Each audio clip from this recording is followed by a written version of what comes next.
नमस्कार मित्रांनो, welcome to my channel. तर आज आपण पाहणार आहोत शाडूची माती कशी भिजवायची। सर्वप्रथम आपण एका मोठ्या टोपल्यामध्ये माती काढून घेऊ।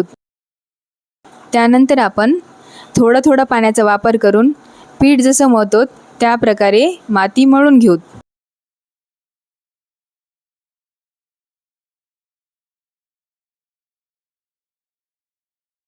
थोडे पाणी ॲड करून मऊ लुसलुशीत असा गोळा तयार करून घेऊ।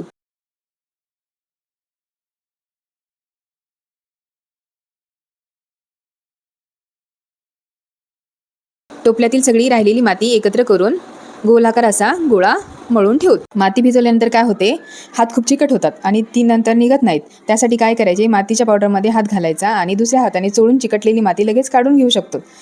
आपल्या हाताची सगळी माती निघून जाते आणि हात धुण्यापेक्षा ही एक सोपी ट्रिक आहे।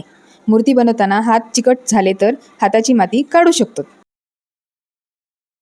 त्या मातीला सेट होण्यासाठी 1 ते 2 दिवस कॉटनच्या कपड्यामध्ये बांधून ठेवून देऊ। हा व्हिडिओ तुम्हाला कसा वाटला हे कमेंट सेक्शनमध्ये सांगा।